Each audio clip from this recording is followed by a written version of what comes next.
श्री क्षेत्र त्र्यंबकेश्वर आणि चौंडी येथून निघालेल्या गोदा ते नर्मदा या यात्रा शिर्डीत दाखल झाल्यात।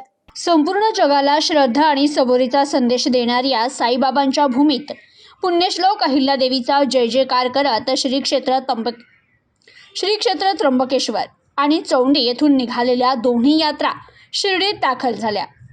महाराष्ट्र दुष्काळमुक्त करण्याचा केलेला संकल्प जलयात्रेच्या निमित्त पूर्ण करण्याचा निर्धार जलसंपदा मंत्री विखे पाटील यांनी व्यक्त केला। अहिल्यादेवी होळकर यांच्या जयंतीचं त्रिशताब्दी वर्षाचं औचित्य साधत मुख्यमंत्री देवेंद्र फडणवीस यांच्या नेतृत्वाखाली आणि जलसंपदा मंत्री राधाकृष्ण विखे पाटील यांच्या संकल्पनेतून गोदा ते नर्मदा पुण्यश्लोक अहिल्यादेवी होळकर जलयात्रेचं आयोजन करण्यात आले।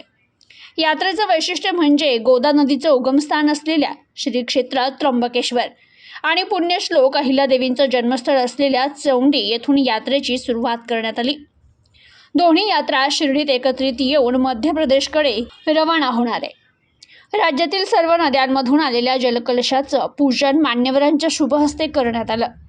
शिर्डीत जलसंपदा मंत्री राधाकृष्ण विखे पाटील, खासदार वर्तुके, आमदार गोपीचंद पडळकर, आमदार सदाभाऊ खोत यांच्यासह शिर्डीकर ग्रामस्थांनी शहरातील मल्हारी मार्तंड मंदिरात पूजन करून यात्रेचं स्वागत केलं।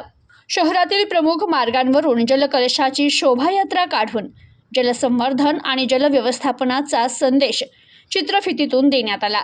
पुण्यश्लोक अहिल्यादेवींचा पुतळा आणि कलशाचा रथ जलयात्रेचं मुख्य आकर्षण आहे।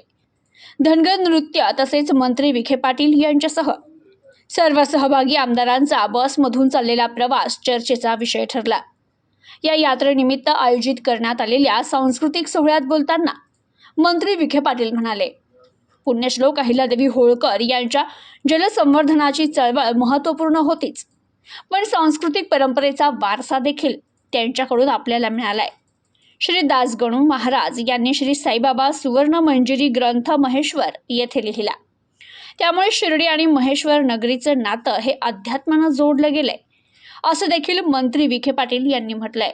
Bureau report, news today 24, Ahilyanagar.